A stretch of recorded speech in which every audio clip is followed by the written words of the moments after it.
Hello friend, welcome to my channel couple HK blog रे आपण मान को बहुत बहुत स्वागत। आज वीडियो रे आमे कंचा उसना चाउल के तेल रे पकामा। तो कंचा उसना चाउल के तेल रे पकाले सेटा काए रेसिपीटा बनबा सेटा आमे वीडियो रे जानमा। तो चलून वीडियो के स्टार्ट करमा। देखुन आमे उसना चाउल के अंता गुटे गिना नहीं जिमा। तो उसना चाउल के पहला आपण माने भल से सफा करी धोई देबे आउ सेटा के सुखाई देबे।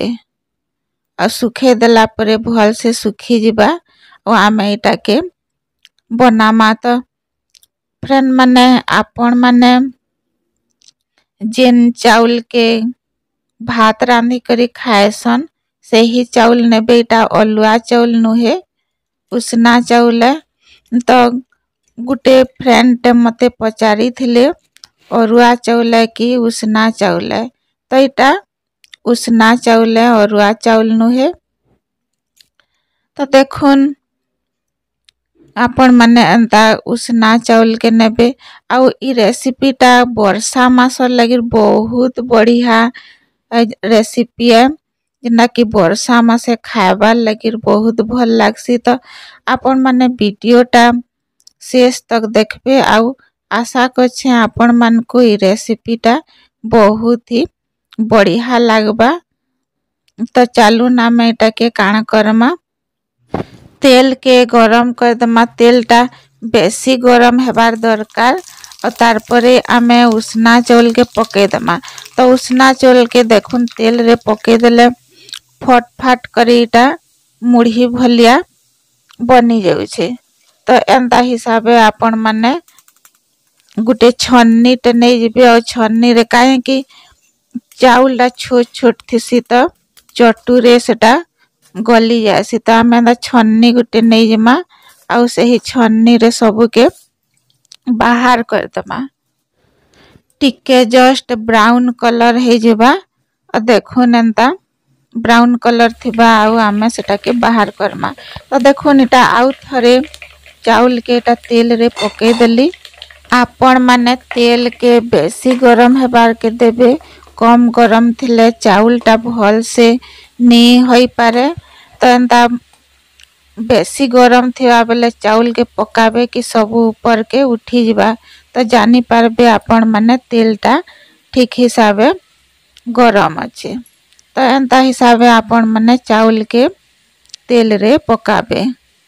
आगरु एंदा चाउल रो रेसिपी रो गुटे वीडियोटा छाड़ी थिली, सेथि बहुत फ्रेंड माने बहुत ही भल पाइबार देइछन। तो इटा मुई भाबली आउ गुटे भी वीडियोटा छाड़सी। तो आगरु जेन वीडियोटा छाड़ी थिली सेनु टिके इटा अलग टाइप रे रेसिपीटा बनबा। तो आशा करू छे ई रेसिपी रे भी आपण माने बहुत भल पाइबार के देबे। तो देखुन जतकी भी आमे उसना चाउल नहीं थला सबू के तेल रे पके करी आमे सेटा के सबू एंता करी छानी नमा। फ्रेंड माने ई रेसिपीटा आपण मान को भल लागले लाइक टे कर देबे आउ कमेंट सेक्शन रे भी बताबे आपण मान को केनता लागलाटा। आउ आपण माने केन जगारू देखु छन कमेंट सेक्शन रे बताबे। तो देखुन इटा सबू के एंता करी छानी नेली। तो जहा अच्छे सबू आमे उसना चाउल के छानी नमा। देखुन चाउल के एंता ब्राउन कलर हेबार तक तेल रे पकाबे तार परे बाहर कर देबे। तार परे आमे गैस रे कढ़ाई के गरम कर दमा आउ 3 चम्मच आमे धला राशि के नहीं जिमा और एटा के भाजी दमा। तो टिके धला राशिटा फट फाट फुटबार तक आमे एटा के भाजमा। आउ आपण माने इथिका ड्राई फ्रूट आपणकर पाखे जेनसीटा भी थिबा देबे। तो मोर पाखे 4 मगज आउ किशमिश थिला, आपणकर पाखे काजू पिस्ता बादाम जेनटा थिबा आपण माने देबे। तो 4 मगज आउ राशि धला राशि लगे बहुत ही बढ़िया लगसी आउ किसमिस टा भी गुटे गुटे चाबी होथबा तो बहुत ही टेस्टी लगसी। तो आमे गुटे जगह रे एटा के भाजी सारला परे रखी देमा। आम ड्राई फ्रूट भजा हो गला आउ जेनडा उसना चाउल के तेल रे पकईथला सेटा भी रेडी हो गला। तारपरे कढ़ाई के गरम कर देमा आ पान देखुन जस्ट टिके बगिरा में देमा।